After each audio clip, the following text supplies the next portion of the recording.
Okay, I'm starting to record. Sorry about the technical difficulties. I just wanted to fix up some audio imbalancing issues that happened last time. Yeah, that's fine. So, how are you doing, Led? Are you excited? Oh yeah, I'm excited. We went all day for this. It's been a very short day too. Uh, Oh, I've was it been simple calendar? pretty hard at work getting this all set up. Let me add a YouTube song, and then we'll go ahead and continue from there. Okay. Um, counters, actors, players. Right, I can get my sheet out by myself. That's good. Not completely useless. Let's see.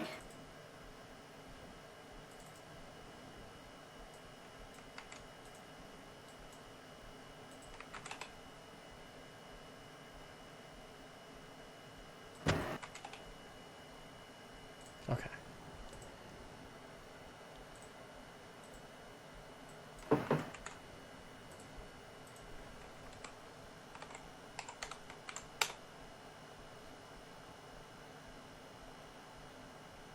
Okay. So, welcome to session 0B. Um, it's- Zero session- B, huh? Yep, 0B. It's part of the 5 step backs plan, and we're going to... This will be kind of like a shorter episode, because we're going to be going through your young childhood, as well as trying to get you up to speed on just exactly how to work Foundry. We're also going to customize your dice. So, on Foundry, what does your chat bar say right now? Chat bar? Okay, so you mean like on the right here in chat? Yeah. And there should be welcome. something that states that there's a, like your dice that you can edit. Dice so nice, your 3D dice. Yeah. So I'm going to go ahead and record my screen if you want to follow along with your own. Sure thing. Also, I really don't like how when I speak, listen quiets itself. That's annoying. Okay, so you have your 3D dice setting, and basically what happens is anytime that you roll, it'll send it out on screen. I rolled a nat 1. Oh! Giant Griffin. Great. So Frickin' on my screen there's... Yeah, he's gone now. A Giant Griffin. Okay. So, take some time and just figure out how you want to set up your dice. But you click the Dice So Nice button and you edit it, and then you're able to change the look of it as well as the colors, and everybody will be able to see it. For special effects for the D20, I specifically made it where a Nat 1 and Nat 20 both play an audio cue as well as a animation effect, as a little bit of flair for the 20s and 1s. Ooh, nice. Okay. So special... Oh, that's the special effects, okay. Oh boy. Oh, you can really get into this. Oh yeah, there's lots you can do, and what's really nice is that you can layer it. For example, I have 2 effects on the 20 roll of the D20, where there's an epic wind sound and then a blaze particle that comes out. So you can definitely spruce it up how you want. And there are also different types of themes. If you want, I can try to implement them, but there's plenty of them that are, already built into the system. Ooh, okay. So then... Oh, and then there's the... Oh, you can do the font too. Yeah, and could you share your screen as well? We'll kind of flip back and forth so we can help each other. Hold on a sec. Sure. No, not everything. Just... Pro.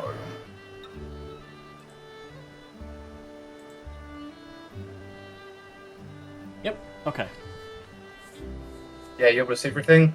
Yep, I can see the webpage. Webpage. Right, yes. The Forge game, the Foundry game. So we'll spend a few minutes here. Likely you won't be able to be fully satisfied about every little detail. You can go back into it later. But we'll go ahead and spend like another 8 minutes, maybe, going through this while I run through some other detail notes. So, as part of this session, we're going over your young childhood, and during this time of going through your young childhood, 99% of the time it'll be kind of a story session. Afterwards, we will be discussing on how it went and if the direction was right. And the story segment of the session will also hardly be using Foundry. So if you just want to like close your eyes and just get yourself immersed, feel free to do so. This session will also just be a bit shorter.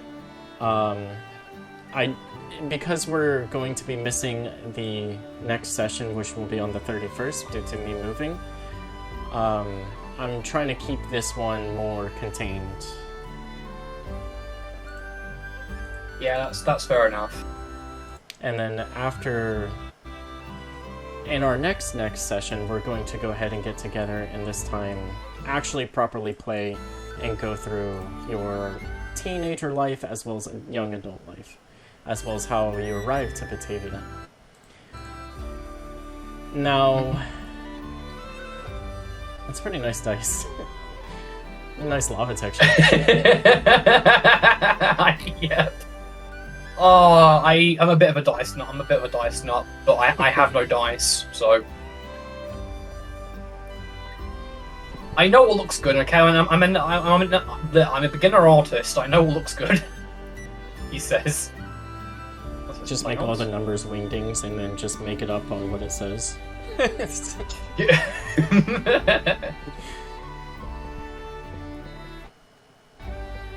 What in the?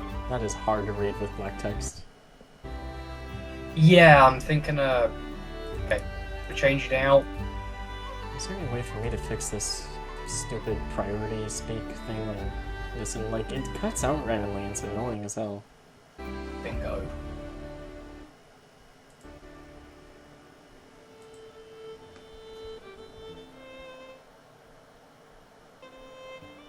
Ooh, golden dice. That's bronze. I know, but like... You can make it gold. Nah, I like this warmer colour. Fair enough. I mean, the dude's a griffin. Yep.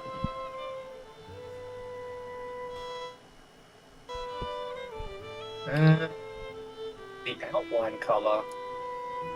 You can customize the outline colour? Yeah, for example, mine is white, red, and blue, as you can see here in the background. Oh, it didn't show for you. Okay, so when you test rolls, it doesn't show. Interesting. Okay, oh, I see now. Okay.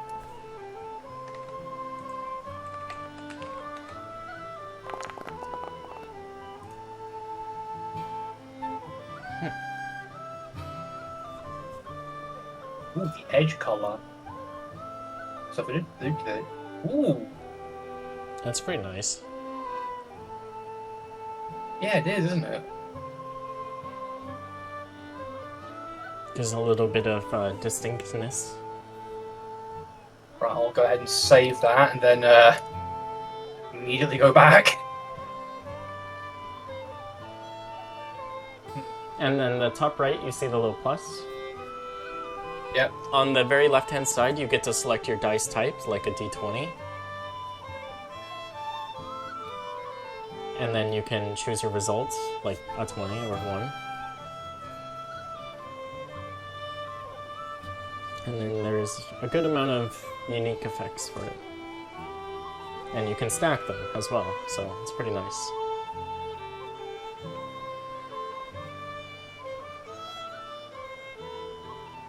So Blaze.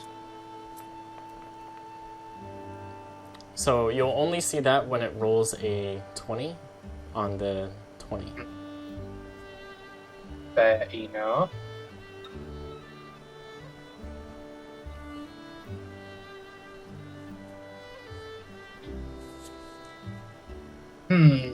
Glass impact.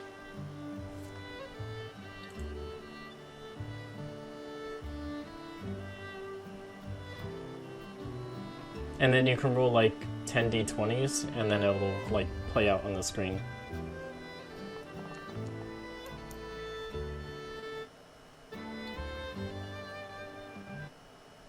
Like 10 d20s, okay. Yeah, type in /R, and then 10 d20. Just like you're typing it out.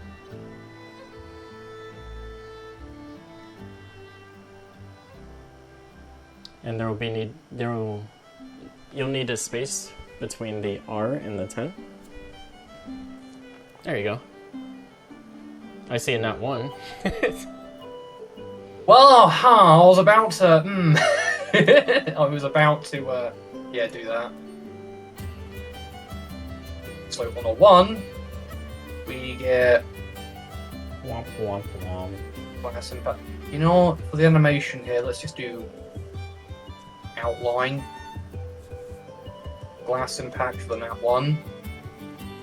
And I'd recommend adding the epic win and epic fail sounds. That way, if you're in another menu, your mind gets snapped to it.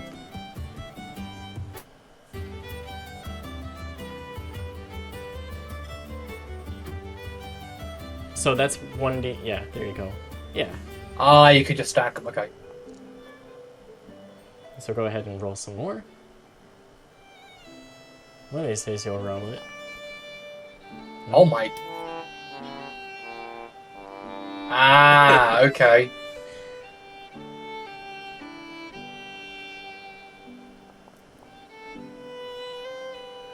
Damn it, nailed.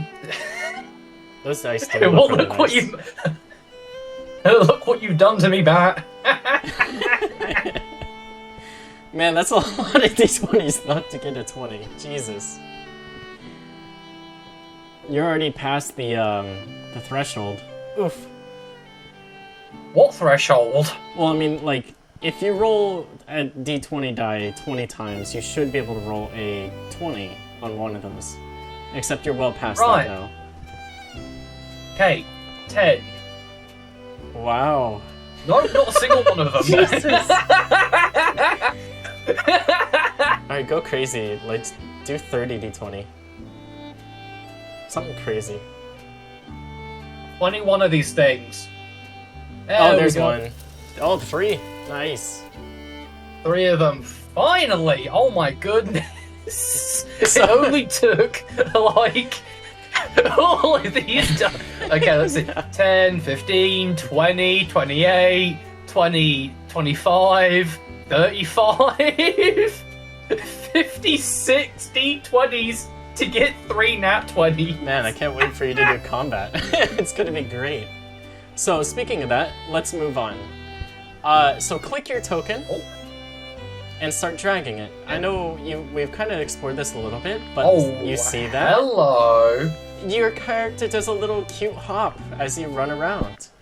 Now, right now you're on exploration mode, where there's no combat, so you have free reign to go wherever you want. You also see the terrain shadows off to your left, which is the big black things. Yeah, I know how dynamic lighting works. I use it quite a bit in Roll20, so there's some stuff that transfers over that I know about. Yeah. So let me put you into a combat state. And now look at your movement. Ah, okay. So now you're locked to your movement speed. And it dynamically tells you where you can go left based on how much you have moved. So for example, if you move 10 feet, well, you have remaining 20 feet to move, and it will show that proportionally. I believe you can also control or shift in order to kind of like path your way around instead of just it itself pathing you away. Like this? Yeah, that's one method of doing it, but if you click and hold your token first, and then do it, And now, it's something like left or right, or control, something like that. I'll have to take a look at it later, but yeah, that's your, that's how to move. It's pretty nice, it's pretty cutesy. So if you go up onto that skeleton, so go ahead and move closer to him.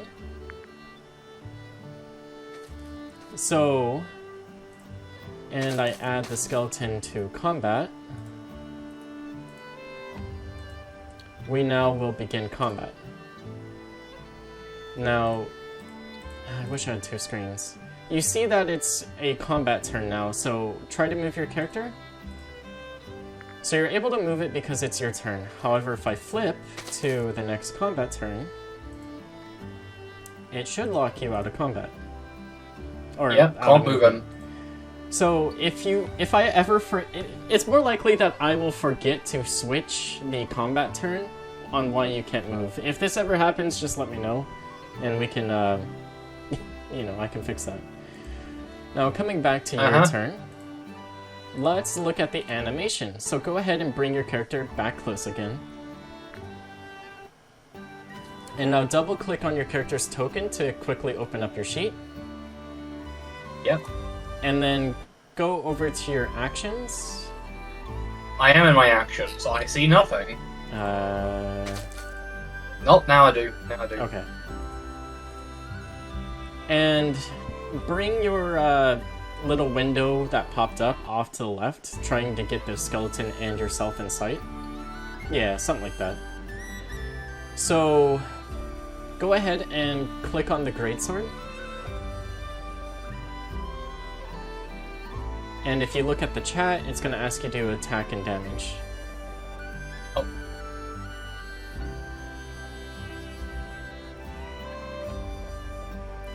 So you click the attack to make the attack roll, add advantage or disadvantage or normal.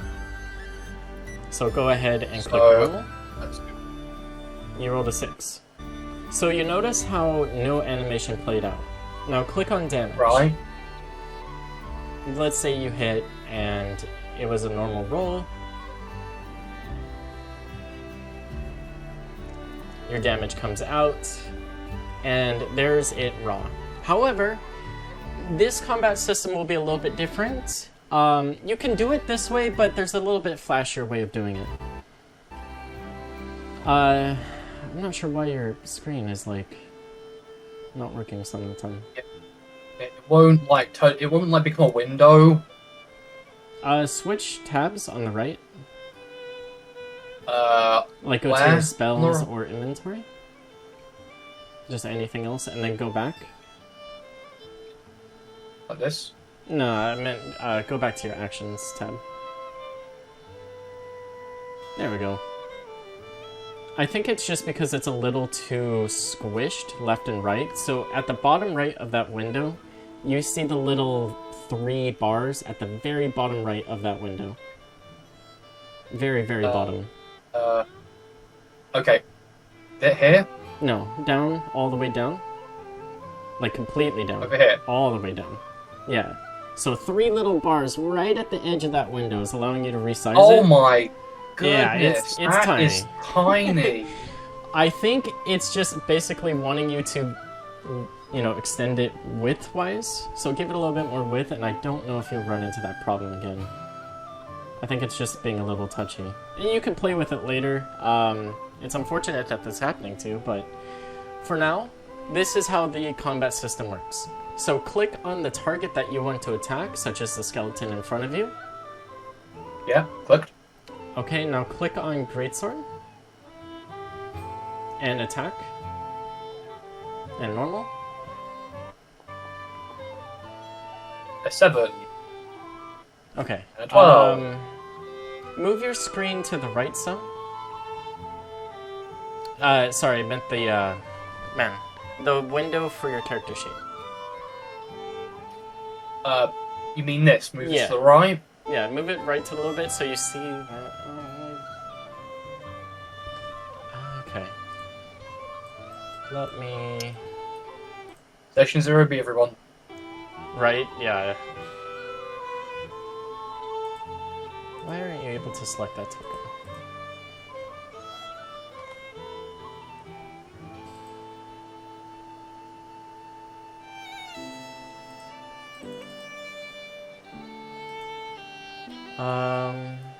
Okay.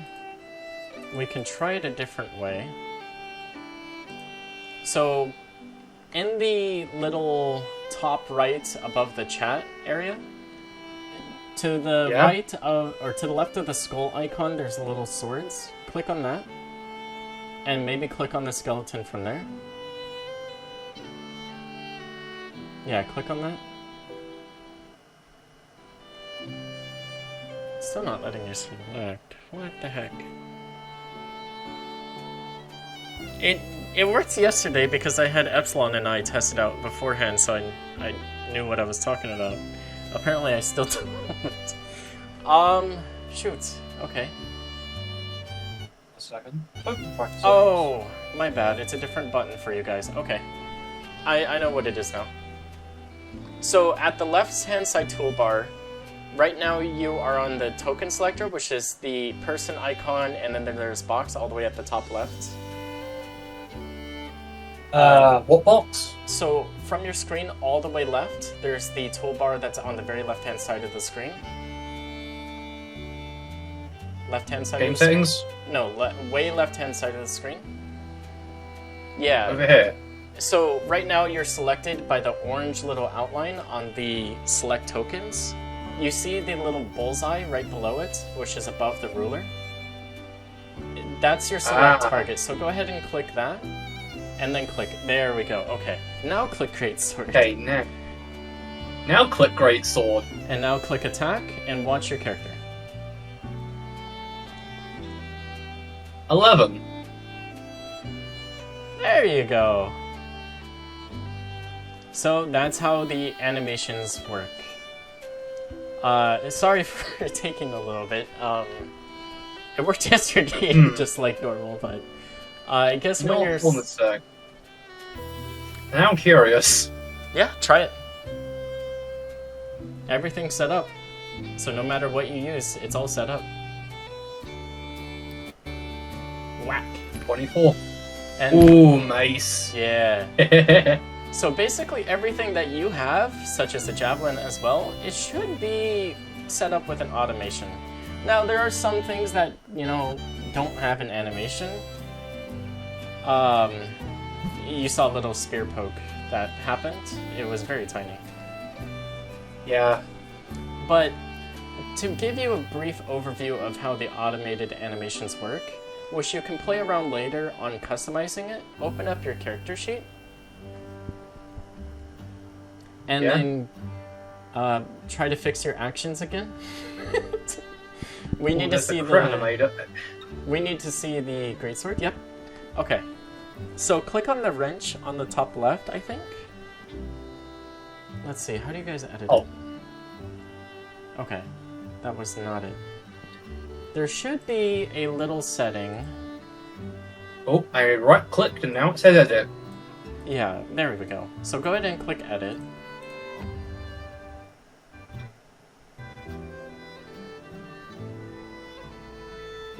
It appears that I can edit it. Oh, great. I'm clicking edit, nothing's happening. Okay, so something might have broken when I added one of those modules in. Because I can't even edit it either. Are others like this as well?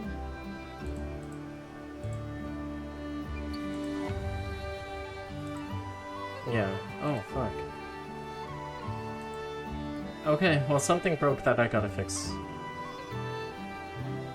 Okay, I will keep that in mind for later. That's wonderful. Hey, you fixed it. Wait, go back to that screen, wherever you were. Yes, there we go. Okay. Maybe this is where we were meant to be all along. Okay. So you can also click your greatsword here. That will do the exact same thing. It'll roll the attack. So click on edit, which is the little pencil icon. At the top, you see a biohazard symbol. That's your AA, which stands for automated animation.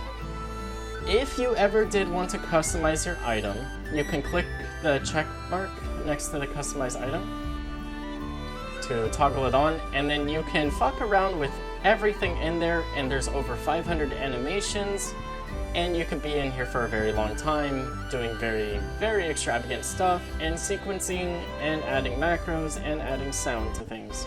You can also preview your animation while you're building it out. But that's for you. Oh Lord, help me! I might. That's for you to play around and discover. I'm not gonna sit here and play with this because it can be confusing. So for now, go ahead and uncheck mark the customize item, and we'll leave it for now.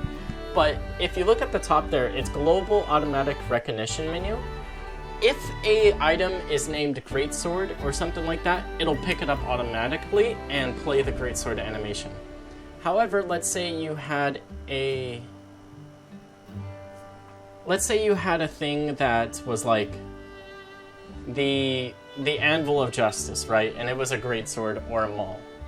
You would want to add Maul as part of the name so it picks up that animation and automatically uses it. Otherwise, you have to manually assign it. Okay. Alright, so with that out of the way, are you ready to get started with your session? Yes, please. It's been half an hour. Hey, 2 minutes shy. We're early. Okay, let us begin. So I'm going to first send you this link, and you'll know when it's appropriate to open the link, but basically it's different sword stances. So just kind of keep an ear out for that. Okay. Alright. Let me send you to the world map again. And I will bring you over to where you were born. Which is called Kinkus. So I will... Oh, please, for the love of God, do not send me back that early in my childhood. Oh, it's that early. That's something I do not need to see. Can I pull you? Pull to scene. Okay. Now, do you see my little mark on the ground by... it didn't pull you to scene. What the heck? Okay, there we go. I guess I was a little bit delayed. So go over by Silene. And scroll in and to the right, just to the right of Silene. This is where you were born. Kinkus. Okay. So. Okay. Now, sit back and relax, because it's story time about your character, Grendel. Kinkus sat quietly by the banks of the Sileif's Tears River, its roofs of claw and timber gleaming beneath the pale morning sun. The smell of iron and smoke often clung to the house, carried from the forge where your father, Galushi, worked. Galushi was a proud griffin, as all griffins were, broad-shouldered and sharp-eyed, his white feathered head rising above his sturdy brown frame, like a hawk above the earth. He demanded much more from his son, Grendel, in hopes that one day Grendel could exceed him. Grendel, his son, bore his father's rugged build and fierce yellow eyes, while Mother Irene, a plain eagle griffin, with soft blue eyes gave her genes to Genevieve, the younger sister of Grendel. She carried their mother's softer touch and elegant grace with clear blue eyes of sapphire. Life was simple, but never easy. Grendel learned from his father's trade in blacksmithing, though he groaned each time Galushi sent him to shoveling coal or hauling sacks, heavier than his young wings liked. Worse still were the sparring lessons, where his father struck with sharp blows that left bruises blooming across Grendel's chest and shoulders. Yet Galushi always extended his claw and made sure his son was okay. He was a stern man, a stern but proud man, proud of you. Father yet again slams against your shoulder, sending you flying, hitting the ground kicked up dirt, the dirt coating your back, fur, and wings. The bridge of your nose coming to a crease, you had silent fury within them. Father that hits too hard, sister that has it too soft, you who gets blamed just because you're older, you who get yelled at when things aren't done when they weren't even assigned to you. One day you won't be living under their roof. One day you'll be strong. One day, you'll be in the Emperor's Guard of Silith. You take your father's hand to help you up. Anger creeps to you again. You ready your stance again, ready to be knocked down on the ground again. Father sees your steadfast posture. Your stance is a firm, boy, but it is not your footing that betrays you. It is your anger. Anger blinds the eye and deafens the ear. It fills you with a nightmare of scenarios of what if. Once you let it rule you, your thoughts turn reckless, and reckless thoughts are the quickest path to the grave. He lets the air hang for a moment, the silence allowing you to process it. You close your eyes and stop clenching your jaw. You breathe several times, heavy breaths in a row, a technique taught to you by Yuri, your pseudo-uncle. Well, thank you, Bud. Let me bring it back in here. Thanks, Bud.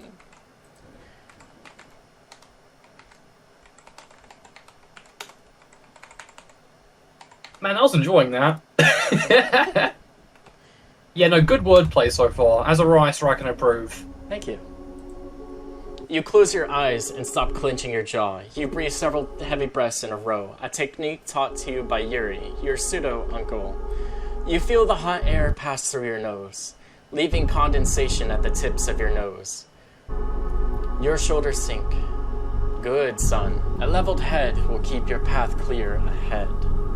Your father swings by in front of you, readying himself just 5 feet away from you. You raise your practice sword, determined this time. You raise your bastard sword into the high Vom Tag stance, the weight balanced above your head, its steel gleaming faintly beneath the sun.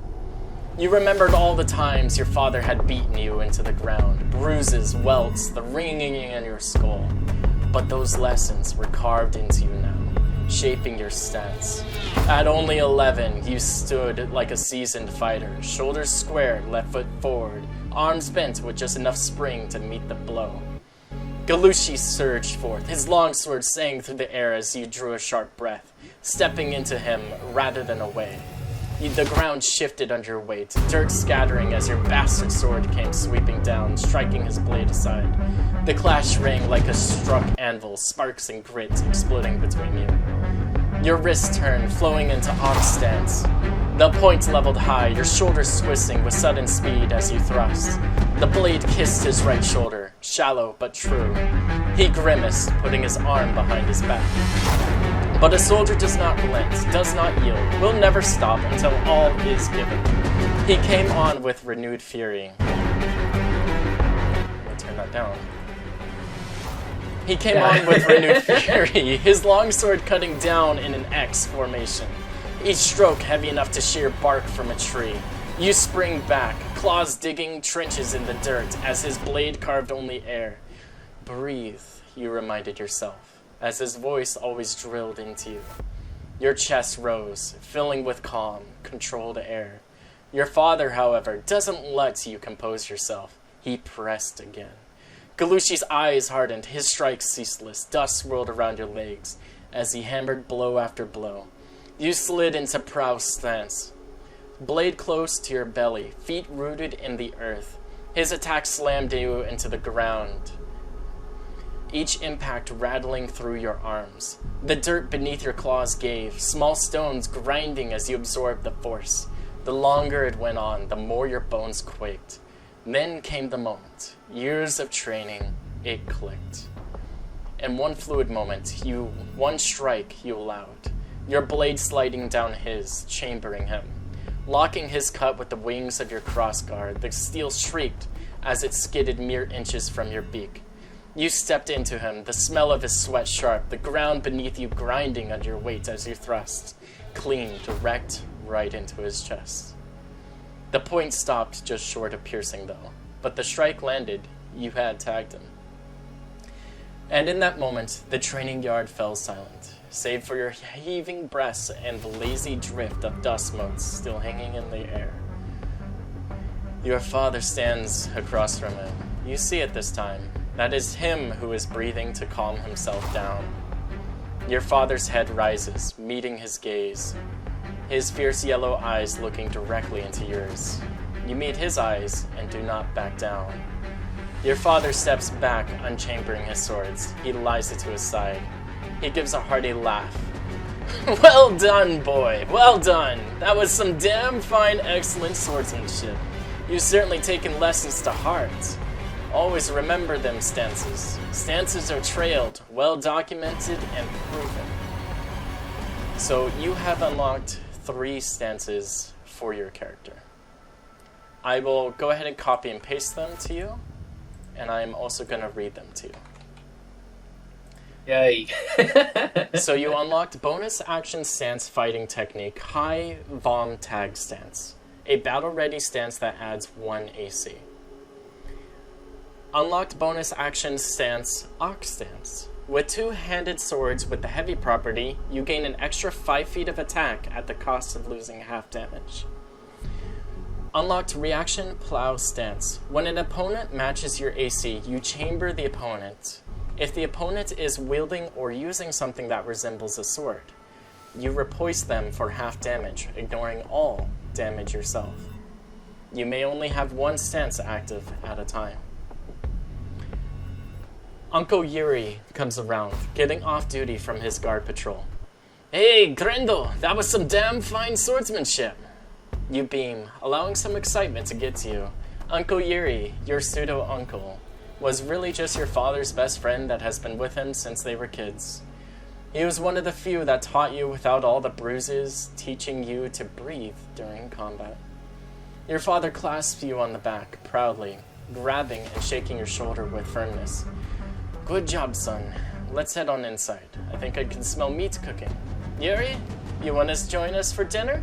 I think my wife is making steaks tonight. I'd love to, Gil. In fact, I also need to speak with you. He says, his tone serious, flat, monotone. This is something important. Father hands you his sword. Go inside, son. Please take my sword and place it on the rack inside the house. You take the sword, heading on inside. The moment you push the door open, a wave of warmth greets you, carrying with it the heavy, mouth-watering scent of a meat on fire. The air is thick with it, smoky, savory, rich, with fat sizzling across to the hot iron that your mother is cooking. Each breath fills your chest with the promise of a meal, the sharp tang of seared steaks mingling with the faint sweetness of charred drippings. From the kitchen comes the crackle of grease, the steady hiss and pop as flames lick at the pan. The smell clings to the air like a cloak, seeping into the wooden beams and wrapping around you. It's nearly overwhelming, primal, this kind of scent that grips the stomach and makes it twist with hunger. There's a moment where your mouth waters instinctively, and you can almost taste it already, tender, seared edges with juices trapped just beneath the crust. But you stop, just after you close the door, wondering why Yuri wanted to speak with Father. It was more than extraordinarily rare that Yuri would get serious, normally a joyful jokester this was different. Leaning a bit against the door, you overhear. Gil, Zeradesh fell. The Nexi, they're hunting again. Your heart sinks. Fear creeps up through your throat, clasping it. You've heard stories of the Nexi, monstrous shadow beasts that suddenly arrived one day, destroying Deltai, one of the 3 Emperor's floating cities. You recall the story, the fall of Deltai. Deltai has been a marvel of the Empire, the second of the Emperor's 3 floating cities, suspended above the world by arcane energies and psionic latticework.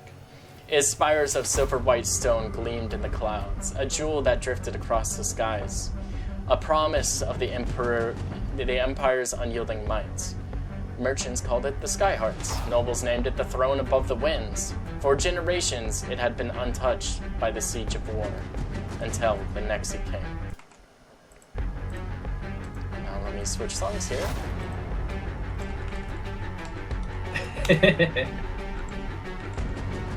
Alright, what else going on? Yes, are we there doing is. this or do I... What's that? I was thinking like, hey, how do I add this to my like sheet here? The things that you sent me. I can help you with that after, when we have some time together. Oh, my props. The Nexi came. They descended without warning, shadows peeling themselves from the black void between stars, hounds of nightmare, their bodies blurred and wispy, like smoke shaped into monstrous dogs. Their eyes burned with hollow light, their tendrils lashed like serpents of living night. They tore through Deltai with unholy speed, their claws raking through enchanted stone, as though it were parchment. The Emperor's Guard fought desperately. Crossbow bolts vanished into mist. Blades passed through the Nexi's bodies, only to be caught by tails that ripped men and women in half like cloth. The psionics held the longest, their minds striking with waves of force and ripfire. But even they fell one by one, their screams echoing across the floating avenues. The city itself shuddered, its engines, massive crystal hearts bound in chains of gold, pulsed erratically as Nexi tendrils sank deep into their cores.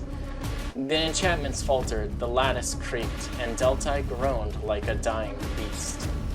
From the ground, farmers and travelers looked up and saw the impossible. The sky city trembling, tilting, then breaking apart, a city on fire. Stone towers sheared from the foundations, plummeting like meteors. Whole districts tore free, spiraling into the clouds below. Finally, the heart of Deltai gave out with a sound like a mountain splitting, and the city fell. When it struck the earth, the world itself recoiled. The impact flattened forests for miles, carving a scar so deep it seemed bottomless. Smoke and ash choked the sky for weeks. The crater became known as the Blight Grove. For nothing natural dared grow there again, only twisted black weeds and pale skeletal trees. In the center lay broken fragments of Deltai's towers, jutting from the earth like the bones of a colossal empire. The once massive city rivaling even Silene, destroyed.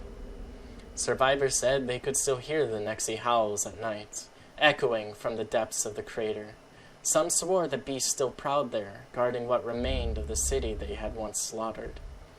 And so Deltai, once the jewel of the Empire's crown, became a grave in the earth, an open wound on the world, forever marked by the shadow's hunger. Your breath quickens, mind racing. You aren't sure what to make of this. The Nexi are hunting again, you recall. Why?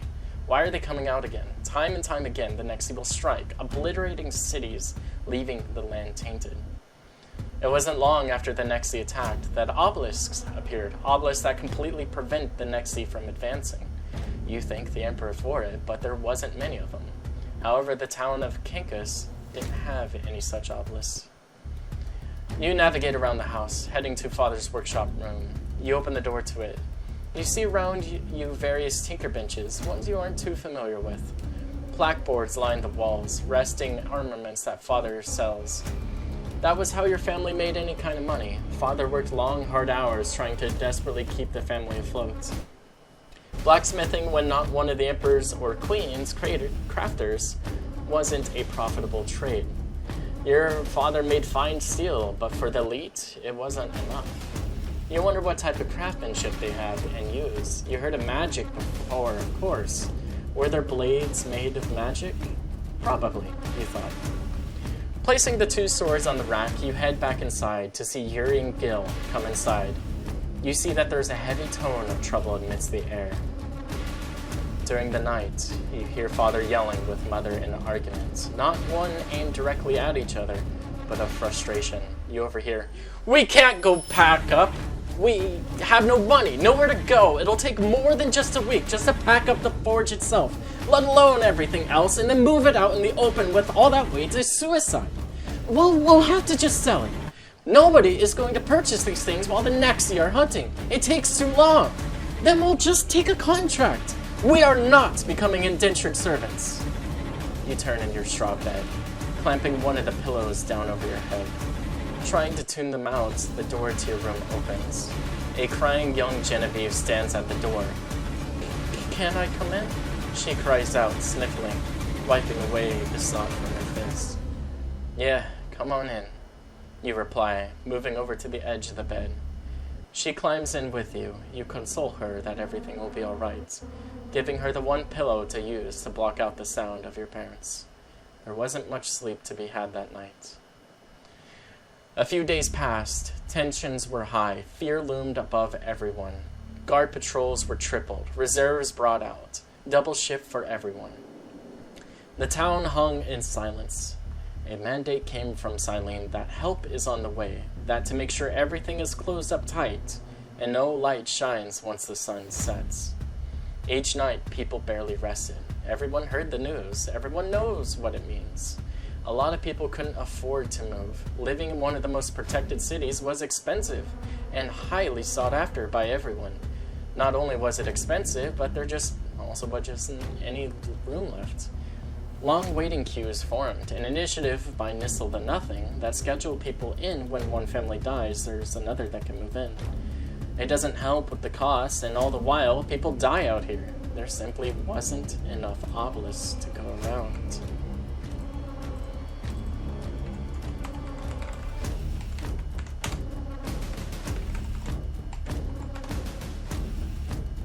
Oh boy. Oh, that's not what I meant to do.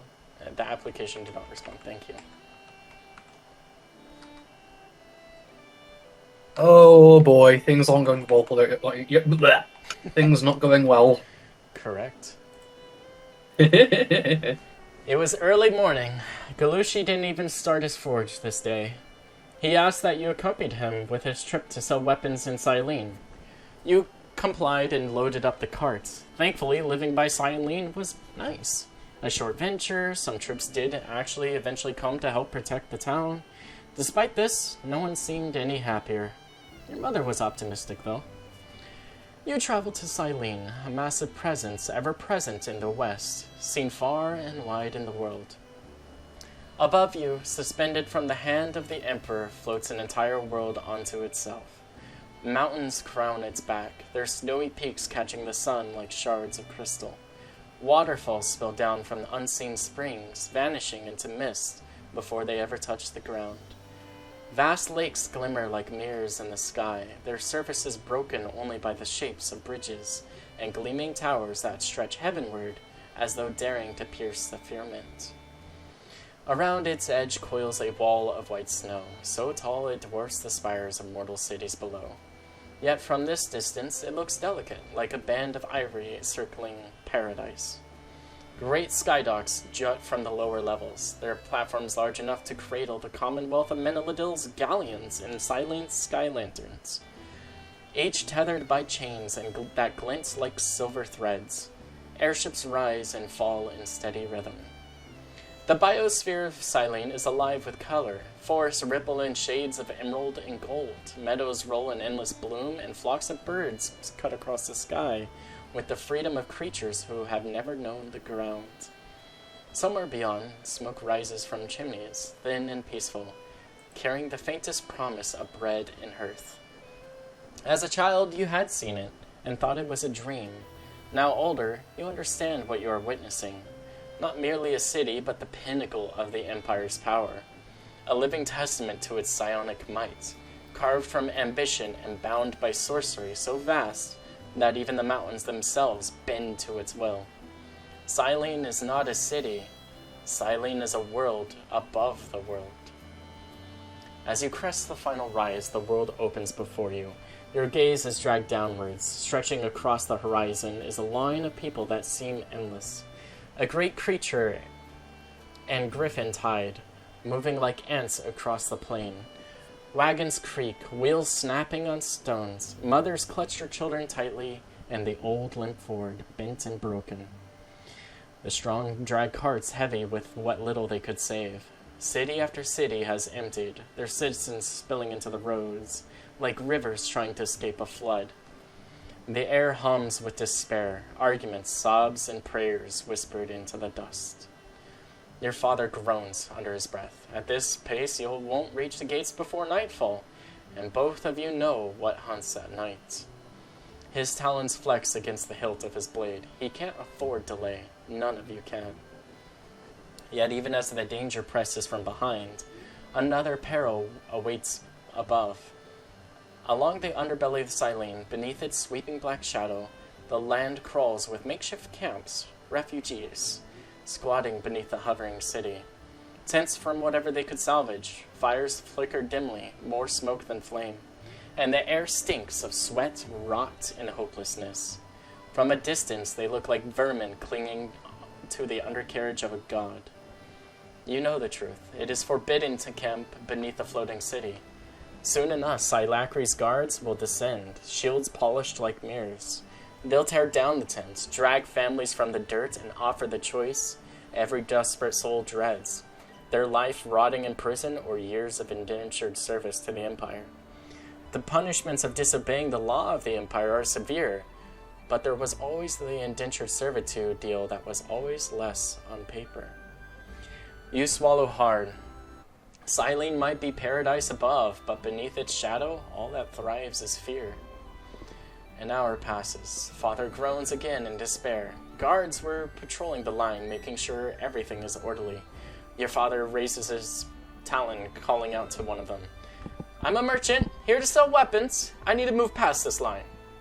A guard looks at him, eyeing him down, using his spear to rummage through the goods. The guard speaks into a stone and crushes it. Ahead, a normally green light to keep moving turned blue. The guard motions for you to step aside. Thank you. You and your father both bowing to the guard. The light above turned back to green. The guard escorts you to the sky lantern. A significantly smaller line here of merchants of value were loaded and sent up. It wasn't long after that it was your turn. Suspended beneath the lantern fire, a spacious deck braced with reinforced beams, railings carved with the Empire's sigils. Rows of benches and cabins line the interior, enough to hold dozens of passengers at once. The conductor calls for 3 merchants with goods above the vessel to aboard the vessel, eyeing their weight carefully. The conductor, satisfied, lights the lantern. They drift with grace upwards, but something was even more different than standard lanterns. You begin to have a headache. Your eyes crackle with blue dots appearing across your eyes along the beams of the hull. You shake your head. Psionic engines vibrates through you. Through the wood, your father puts his talon on your back to reassure you. You open your eyes again. They're fine. The blue speckled dots left your eyes. You look over the railing, seeing where you are. You see the Empire's banners flutter, trailing at the side, rushes of wind blowing them as you ascend higher. Lantern keepers, cloaked in deep blue, guide the vessel with long staffs tipped with crystal, attuning themselves to the arcane currents that keep the craft afloat. Across the land below you, the world endlessly stretch. Forests like green carpets, rivers like ribbons of silver, the land shrinking. The great shadow of Silene lifts, revealing the skydock, and you head, and ahead you see the true heart of the city. The sky lantern shudders softly, its psionic engines hum lower, and the great fire above you lessens. Through the mist of the clouds, shapes emerge, vast wooden docks suspended in air. Dozens of other lanterns drift in and out, their glowing orbs tethered to the platforms by chains thick as tree trunks. Imperial banners hang from every spar, deep indigo cloth embroidered with golden sigils that flutter proudly in the wind. Soldiers in armor stand at attention in neat rows, halberds glinting beneath the sunlight, their discipline palpable. The clang of hammers and the creak of ropes echo as workers guide the lanterns into place. Every movement precise, efficient, an empire of order in motion. Your gaze lifts and you see the Silene appear. You see Silene proper. The city unfolds like a dream sculpted in wood and stone. Sloping roofs with curved black eaves sweep skyward. Tiles of homes, a uniform black or deep brown. Red torii arches mark the entrances to sacred courtyards, their pillars inscribed with glowing lights. Pagodas rise in tiers above the streets, their bells chiming gently in the wind, casting soft music across the avenues below. The air smells faintly of cedar and incense, with some hints of cherry blossom. Lanterns of paper and glass sway from beams of the doorframes, each lit with a steady violet flame. their glow casting long shadows across cobblestone streets ploughed in near mirror sheen. Not a speck of dirt mars the ground. Silacry forbids it. Not a wall is out of place. Every home, every garden, every temple has been arranged in deliberate harmony, a masterful stroke of brush upon a perfect painting. Citizens in robes of silk walk in neat, respectful pace, never hurried, never disordered. Merchants bow like your father as soldiers pass. Children giggle and play near the shrines. Temple bells keep time for this city. Even the air feels controlled here. The breeze cools, but without dust, carrying only the faint sounds of praying monks in nearby temples. Your father's feathers bristle beside you. For a moment you stand frozen at the edge of the dock, staring into the immaculate world of Silene. It feels less like you've arrived in a city and more like you've stepped into the very heart of the Empire's ideals. Clean, organized, proper, disciplined. It's beautiful, isn't it? Your father says, the sky lantern lurching as it connects to the docks. Workers begin tying it down. The workers of the sky lantern lower the plank from the exit, hitting the stoned ground with a soft thud. You only just now realize that the tips of the plank had some soft cushioning on it. It sure is, Father. Father is motioned to step through, pulling the cart. You follow. Right. We don't have much time, and as if on cue, the bells of the city chime, marking that it is 12 p.m. Well, I guess that marks our time. Let's go over to the commercial district. You head to the commercial district, passing through arches. The city is immaculate. As you escape the main road from the sky docks that lead to the main government building, the streets of Silene become much more busier, but not as much noise as one would normally expect. People pass by and get out of your way respectfully, never even brushed feather against one another. All around you see creatures of many types, griffins, kirins, ponies, dragons, and so many more. Life outside your village is much more diverse, an incredible display of color and culture. Father makes his rounds, becoming a street vendor, allowed socially by the government to speak louder than a crowd, but not to be yelling. Your father obeys with precision. You, however, take off, carefully, making sure you know your way back. Father asks you to be careful, and so you do, handing you 5 gold pieces. You know money is tight, so you decide to hold on to it, and choose not to spend it. Shopping around wasn't necessarily why you wanted to look around. No, it was the craftsmanship that you wanted to inspect. You look around. Most of the weaponry was either at or below your father's craft. Everything here was so much more expensive than in Kankus. You wander around and finally get to a point where you ask a shopkeeper, a Kirin selling ornate weaponry, about the quality of his craft. You inquire about it, and he replies, Nihanto, Silene's sword is imbued with magic. You may not see it with your eyes, young Griff. The magic imbued into the blade is fueled by sorcerers of Silef to strengthen. He hands you a loupe, a single magnifying glass for the eye, but this one was a little bit different. Its glass formed a grid pattern of blue. Looking through it, you see energy of the weapons around you, arcane magic enveloping the swords. You lift the glass and look out to the people and other stalls standing in position. You see the air, the stalls, streets, people flowing with arcane weave. The arcane weave runs through the city. Its color shifts as though alive. At the edges of the pagodas, it glows in deep blue. Gold streams of light radiant from the pallets, like a sun. Violet streams reach around the people, violet and gold twining like fine braided fire. You look to your father's stall. Empty. Empty gray area with no magic radiating from it. You see your father desperately pleading to sell his craft. No one comes to his stall, and your heart sinks. You turn and put down the loupe, thanking the Kirin and bowing. He nods and you turn away. If only you were older, wiser, richer, stronger, you could do something about this.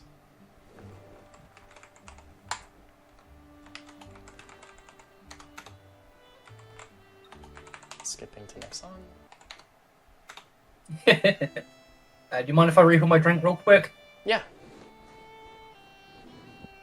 Man, I didn't realize I came here for an audio dub. Yeah. One moment. Like I said, 99% of this is going to be lore dump and story. I mean, so far it's good, lore dump. Thank you. Yeah, I'm taking a few mental notes, and can I just ask a quick question? Absolutely. For the whole backstory thing, Mm-hmm. me deciding, hey, I'm going to make my sister a lantern maker. Did that fuel this, or was that just coincidence? It's a little bit of both. Because it models after China and Japanese architecture, it was already kind of in there, but because of your backstory of being a lantern maker, I decided to emphasize heavily on it. That way you can kind of share your stories to this sister, Genevieve. Well, yeah. She's the lantern maker, I'm the blacksmith, so... But oh boy, she'll probably know more about magic than me. definitely good observation, though. I'm glad you caught it. Yeah, I am. Yeah. You grit your teeth. Something has to be done. You join your father in hopes of people coming to view your wares. A few browsers, but they all but quickly left. Your father smiles, seeing as you joining him. Behind you, you can hear your father's heart ache, and his feathers sagging in defeat. Racing with thoughts, you don't stop. There has to be something, anything. You can't bear it. You straighten your back, talons curling around the hilt of one of your father's swords. The steel was plain compared to the Kirin's radiant wares, but it felt alive in your grip, heavy, tested, unyielding. You climbed onto the edge of the stall, drawing eyes not with magic, but with your voice. "Do you see this blade?" you shouted, your voice cracking young. "It may not gleam with the magic, but this steel has cut through shadow. These are weapons that can kill Nexi." A few heads turned, passerbys slow. You felt your pulse quicken, but you press on. "Have you heard of the fall of Deltai?" you cried, raising the sword high. The sunlight catches its edge. "When the shadow hounds of the void came down, when claws ripped through towers and tail tendrils tore the sky itself. My father's steel was forged in those days, the same iron that armed the guards who stood against the darkness, even as their city burned and fell to the earth."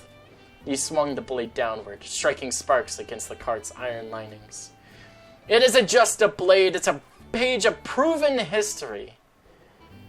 Around you, more people gather. You let the silence linger. A few people pause. Curiosity is certainly caught. You raise yet another weapon from the cart. "This longsword," you declare, "was born of the same fires those carried by the hunters of Blight Grove. Do you know their tale? You are not buying decoration, you are buying history. True and tested steel. You are buying a weapon used during the first fall. The Nexi are not gone. They will hunt again. And when they come, will you fight with an ornament, or will you face some steel that has already tasted their blood?" A murmur runs through the crowd. Your ruse is working. One griffin steps forward, his coin pouch and claw. Behind you, your father watches silently, his eyes shining with pride. Hours pass by, and father empties his cart, playing up his part of telling the tale of guards using his same weaponry against the Nexi, embellishing the story just as you had.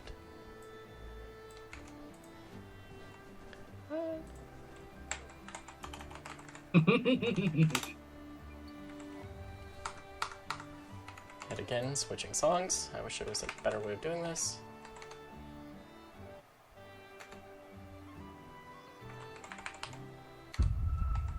That is... no. Not that one, not that one, not that one, not that one. That's not it.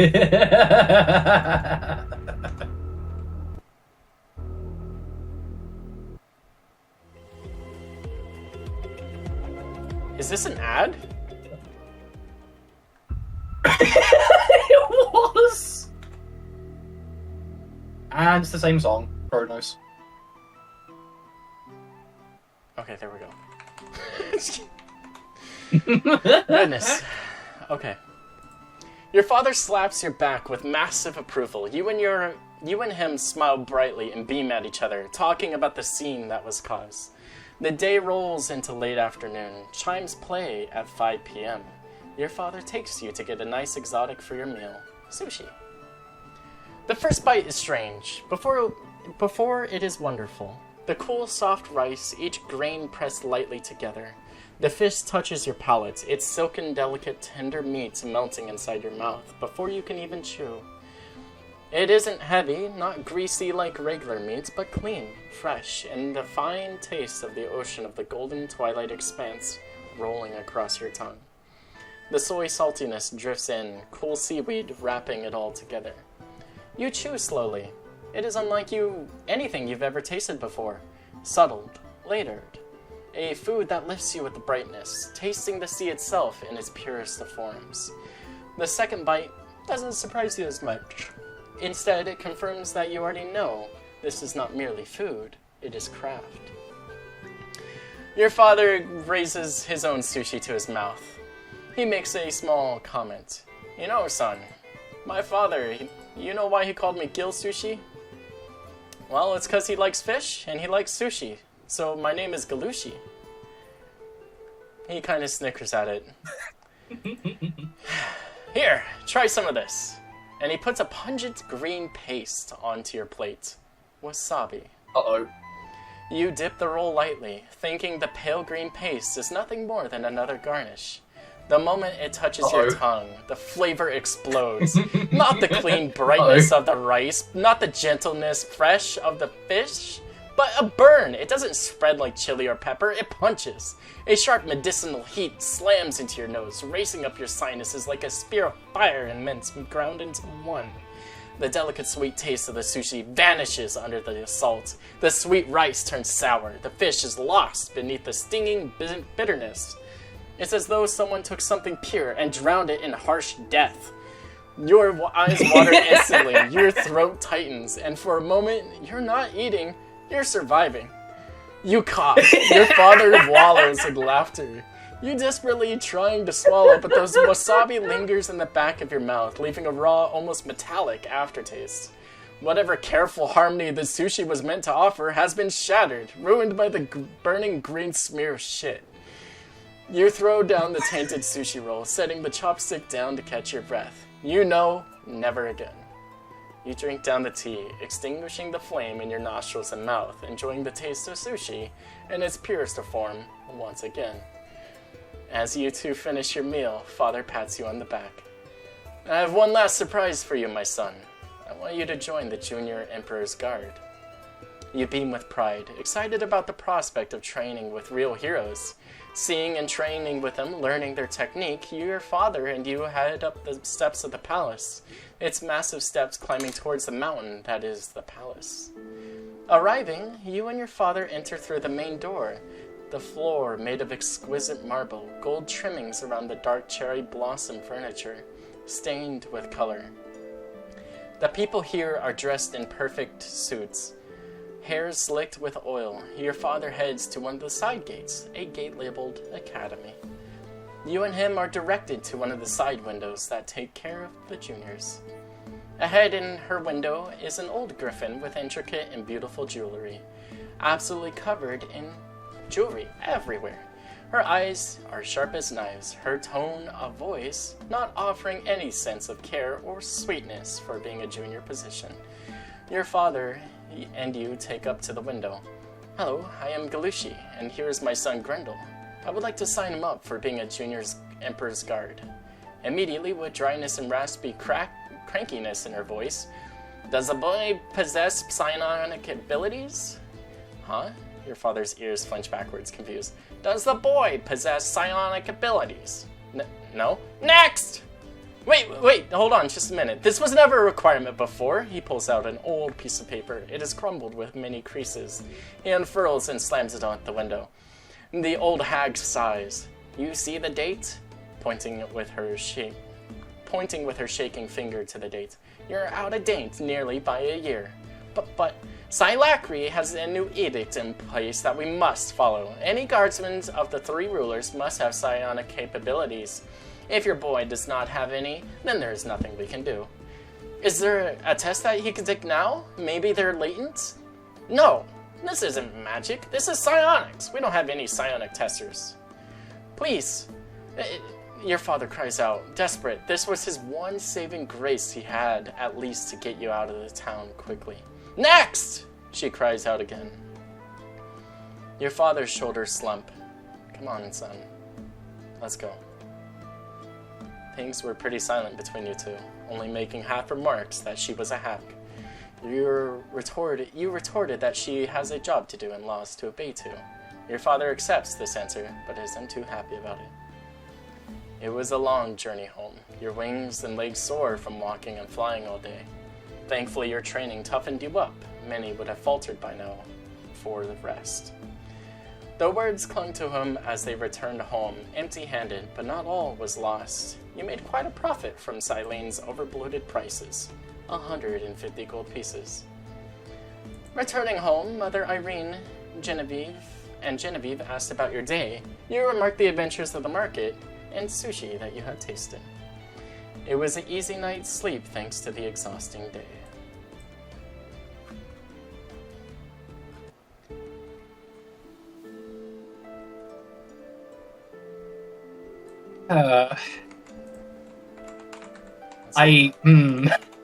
So that's why you asked me earlier about the wasabi. Yeah. For a moment you weren't tasting, you were surviving. Yeah, that's what I imagine it would be like. Oh wow, we can get, if we just pay $1.99 a month, we can listen to without this advertisement. Isn't that great? There had better be a scene later on where, like... Okay, here's a question. Have you ever watched Hot Fuzz before? I haven't. What's it about? It's an... Okay, here's a question. Have you watched Shaun of the... Shaun of the Dead before? I have, but it's been more than a long time. Right, it's part of the Cornetto trilogy made by the same guy. It's comedy action. It's a British spoof of American cop movies, yada yada yada. There's a scene where the main character goes up to a receptionist, he then calls him a fascist. And then it scrolls down, turns out she's working on a crossword, and he retorts by saying, hag. They're both working on the crossword. Nice.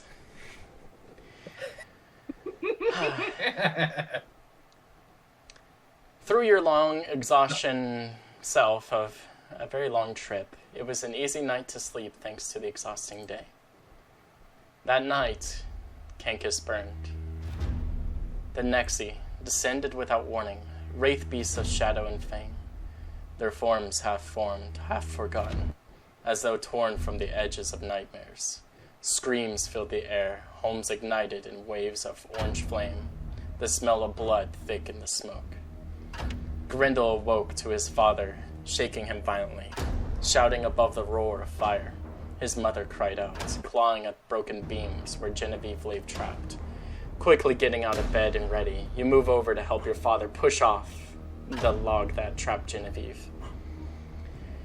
Grendel and Galushi heaved against the smoldering wood until a final push that freed her limp body. Mother scooped her up, inspecting her. She's breathing. She's unconscious. You hear screams from outside. They fled, smoke curling into the sky behind them. You step out into the dark of night. You see several homes on fire, people running for their lives, and the Nexi. A Nexi notice you exit. Your father screams for everyone to fly. Your mother begins to take off in flight, Genevieve in hand. But it is too late. The Nexi, exceptionally quick, lunged from the darkness, colliding with them mid-flight. Irene screams, spiraling downward, lunging Genevieve tight against her chest as they tumbled into the dirt. Irene screams as her wing snaps. Grendel turned just in time to see the beast's claws slash against his face, a white-hot agony tearing into his eye. His scream was a screech of feathers and pain as he was cast down, smashing hard against the ground, wings snapping beneath him on the ground below. The Nexi hit him like a thunderous blow. The Nexi landed on top of you, claws raised for the killing blow. But Galushi struck from the side, ramming the creature aside. Roots split and earth tore as the beast smashed into the ground and bush. Galushi dragged his son up. Blood streaked across his own chest and roared at him to run to Mother, who was running into the forest. You run, your father right behind you. The beast who crashed into the bush already is up and sprinting at you again. However, as it starts, a heavy crossbow bolt slams right into its shoulder. Yuri yells out at the beast, "You get away from them!" The beast snarls. Yuri loads another bolt and sends it hitting the creature's shoulder again. The creature springs forward. Yuri draws his sword, but it was too late. The shadow's wispy claw strikes, cutting through Yuri's armor like it was wet paper, ripping out his guts. Yuri's sword arm falls against the beast, digging it in. Yuri's body falls limp. The beast, with the sword buried in its shoulder, turns towards you. Getting some distance due to Yuri's sacrifice, your family escaped deeper into the woods, running with all of your energy and might. Your eyes burned with stained tears mixed with blood, pain surging everywhere on your body, wings sprained and unable to fly. Escaping the Nexi has never been an option. With a terrifying cosmic howl, you hear it hunt for you. Terrified, you look behind you and see not one, but 3 Nexi beasts quickly coming for you. Your father follows your gaze and steels himself. Run, damn it! The Nexi approach quickly ahead, a cliff with perilous rocks below. The waves crash against the side of the cliff. Without hesitation, Mother jumps and throws Genevieve forward with all of her might, sending her unconscious body forward over the rocks. Irene falls into the cliff below. You hesitate at the edge, trying to gauge the jump needed to make past the rocks below. Your father, with his still able wings, picks you up and starts to fly away. But the Nexi is too quick. One of the Nexi uses its long tail tendrils and grabs a hold of your father's wing, ripping him back, dislocating it. Your father squalls and throws you forward. As you fall, your body becomes ice. A shadow emerges from you. You look at your father, your eyes full of water and blood. You see him give one last smile, knowing your psionic ability to join the guard has awakened. The Nexi rip your father back to land, your scream mixing the sound of death with your father's. And that's where we'll end it. Wait, what now? I have psionic powers? Correct. A shadow emerged from you.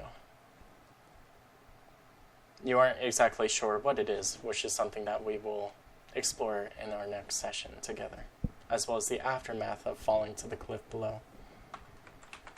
Well, hot damn. Okay, wow. So, some thoughts. What did you think? You've put a lot of effort into this. How long did it take you to write all that? Ever since you were chosen is something that I had been okay. starting to write about. Okay, maybe a bad question. Okay, you know what? What's the word count?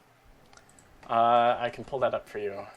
There's just a few detailed notes of my own self, so let me... it's going to be included in the count, but the word count for your session is 6,577. 6K? Damn. I thought it'd be more than that. It certainly felt more, huh? Yeah, wow. I'm sorry, as a writer, these are the kind of things I get curious about. No, good. And also as a writer, I gotta say, congrats, man. That was pretty good. Thank you. Did you, on a scale of 1 to 10, I need feedback in order to gauge these duets, right? On a scale of 1 to 10, how would you have rated this duet between you and I? This is this story duet, so it's a little skewed in, interactivity, of course. Yeah, I think that as a story beat thing, like a private story beat to me, I really like this. It feels more like a cutscene, and you laid out very clearly that there wouldn't be a lot of interactivity in this. It'd be more like a like a story. Yeah, like a story. And to that, I have to say, Damn good job. Probably a 7 or an 8. Hey, thank you, thank you.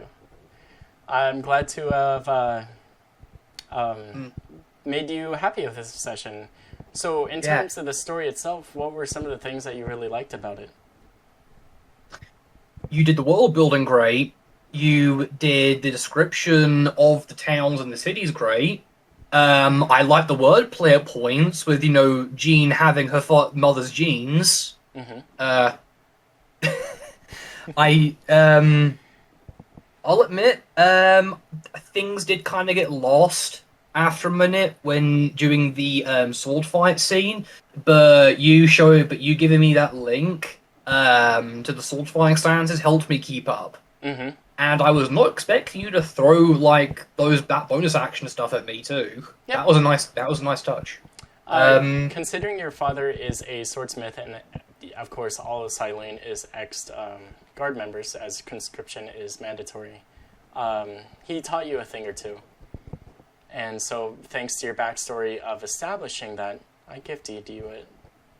So those little extra pieces will help you have some more maneuverability and flexibility within combat.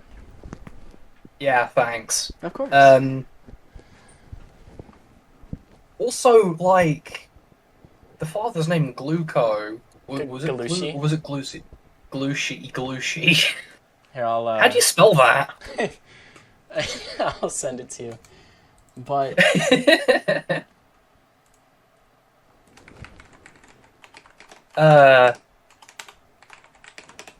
Yeah, standout moments. I mean, the wasabi was probably my favourite part. Mm-hmm. For obvious reasons. But yeah, no. So, the sword fight scene, that was really good. The city scene, that was also really good. That last scene, like, with the attack on the town, that was also really good. It wasn't as fast paced as the sword fight scene, but I still have a very good idea of what was going on as things were happening. Yeah, and you've included like little bits and pieces with the eye. Yeah, so that helped you establish on where your eye symptom came from. Go ahead. I will state, Jean is the older sister. She's the older sibling of the two. Ah, okay. I will fix that. Yeah, I heard that. So at times she's kind of like, what's the good term for it?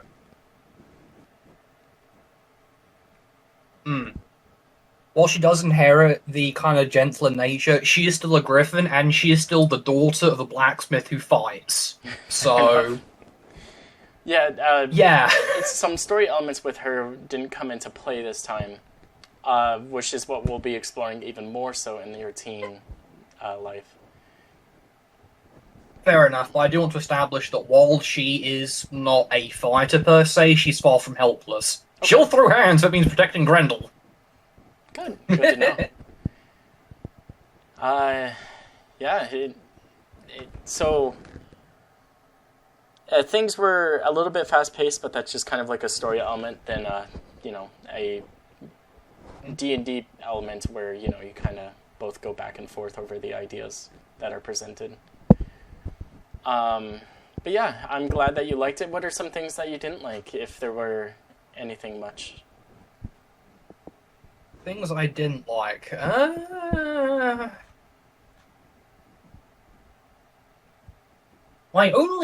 I guess the only complaint that I would really have is, well, the lack of interactivity. Like, let's say for a second that you have a moment where you're going to do that thing where you give me another feature again. I thought that maybe, like, picking between things would have been nice.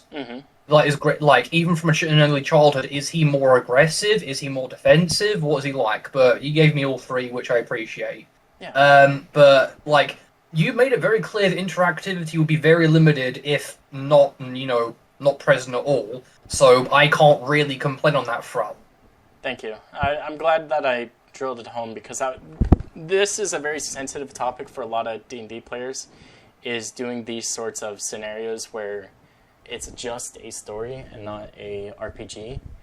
Yeah, no, you made it very clear. Thank you. And going forth, I don't foresee another story segment like this happening that is involving your character where I'm controlling them.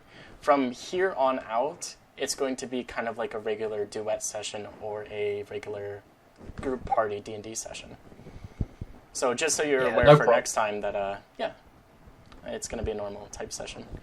So to add this to your character sheet, could you open up your screen share? My bad. Right, yeah, I closed it during the thing because, well, it wasn't really needed.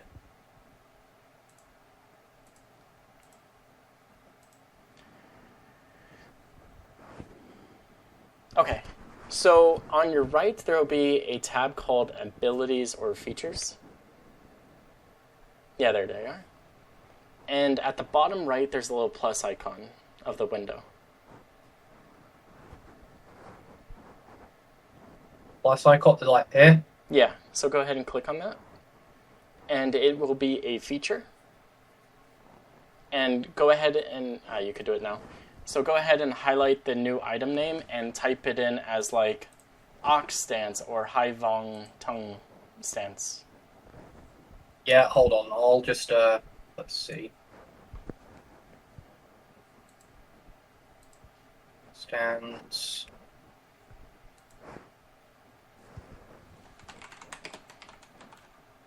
A battle ready stance that adds 1 AC. Okay.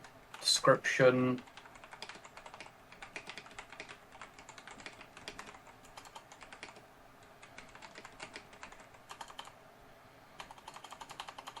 And then for this, like, what do I want to use for the image?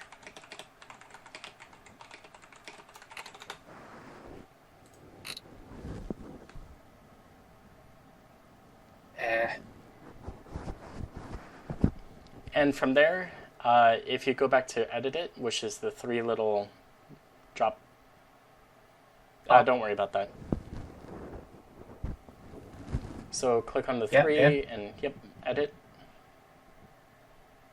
And then for the description, I would put it, okay, you did. And then go ahead, I'm sorry, you already did that. So go ahead and go to the next one.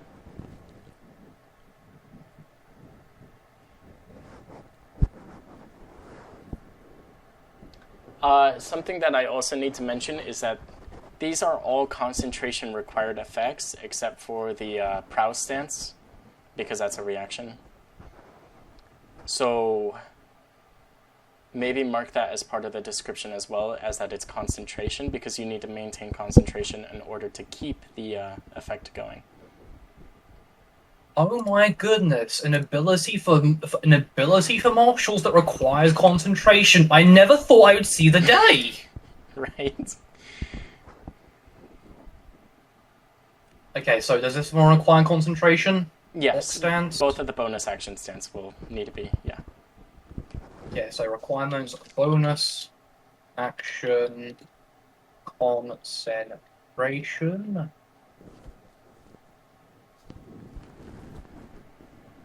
Access unauthorized. Please edit your API key. That's just for image. Basically, you're trying to access my inventory storage of pictures, and it's not letting you. That's all. I'm sure you can find a decent image for it.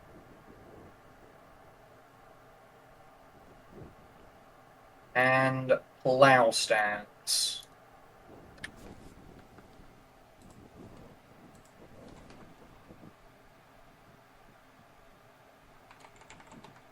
What the?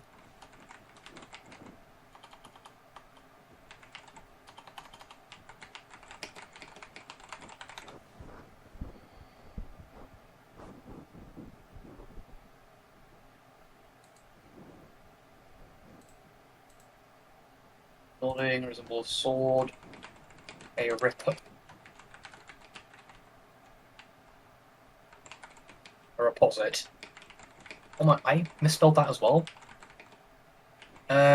So this was okay. So this is the one that requires a reaction. Plow stance. Yep. When a target matches your AC, instead of them just full damaging you, You chamber them for half damage, and you ignore all damage. Right. I If think the last they're one using a sword.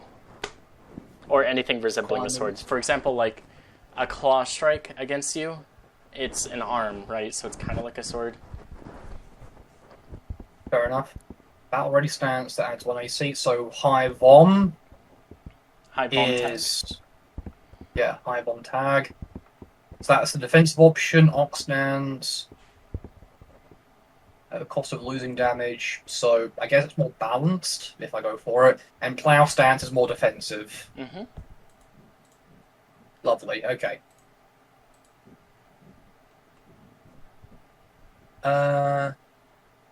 Should I add these to the action list? Yeah, if you want to. Access unauthorized. I don't know why it's saying that. Let me look at your sheet and do it for you if it needs to be. No, it's added. You did add it there. I don't know why it's yelling at you. Whatever. Okay. So, our next session with you will be us going over on what happened when nearly everybody fell off the cliff. And during this next session, I'm going to try to also bring your young adult life into play, which means that your young adult part of your life is getting into Batavia. I'm going to try to wrap that into it. And that way we can start playing actual Batavia during our next game. Oh, I thought that like going into Batavia was what happened after the entire backstory thing. Did Grendel really get around that much? So basically, here's how it's gonna be. I'm going to be going over through your backstory of being in the military and how that will play out. I will also be bringing those nobles into play from your backstory. And then from there, I'm going to be pulling you into Batavia through a loreful way of doing so. And that will be ending your backstory, which is arriving to the gates of Batavia. Fair enough, then. Yeah. Oh, boy. Hope you're around for the next adventure, man. Or next session. Yeah. When will that be? So our next session will be... And I'll be sure to post this as part of the announcement after all sessions have ended today. It'll be the 14th. The 14th. That's 4 or so weeks from now. Alright, yeah. It's a whole month. Yep. And boy. And I'll be moved into my new home by then. Definitely by then. And then everything will be steady on out for 2 weeks, repeating. Lovely. Yeah, thanks for that, Bat. Did it still a job there? Thank you. I hope you have a great day, and thank you for showing up. If you need any further help with your character or learning about anything extra, whether it is part of your character or not, like adding spells to your spell list, even though you're not a spellcaster, of course, I can certainly help you at any point in time. Yeah, fair enough. Question, are you still recording? Yes, but this all is probably being cut out. Right, because Will just sent me... He's calling you smelly. He's a friend of mine. Yeah, I know Fairlawn. Also, hi Will, I doxed you. I know Will too. Okay. I'm going to be hopping off now, but thank you. Actually, is there anything else you need from me before I do? I don't think so. I think everything is good, and if I need you, I'll go ahead and shoot you a message about it. No problem. Oh boy, how am I going to voice young Grendel? Because he doesn't sound like he's deep-throating a bag of charcoal. Maybe, like, What if I... Oh, hello, lass. Something like that, maybe. Um, Maybe that wasn't a very. Maybe that wasn't a I very mean, big it's a good sound. young sound. What's something I can like say as Grendel? Breathe. That's one of the lessons you've learned. But If that's you're pretty wondering short. about the eye, it's a little gift I got from the Nixie. No, I'm not going to talk about it. It's not bad. Not bad in young voice. Oh boy. Yeah, no, I'm not going to do like an Asian accent because I know it will inevitably devolve into a Russian accent. That's just something that happens with me. Yuri was Russian, and I accidentally blended your father's Asian type voice into Russian immediately after I spoke as Yuri. Russian. They're all Scots. It's all right. All right, now we'll be hopping off. But yeah, thanks for the session, Bat. Did a stellar job with the writing there. Thanks, Good music man. choice too. I enjoyed it. Thank you. I'm trying to work with this stupid music bot. It's not very good. See you Oh next time, boy, man. advertise. See ya.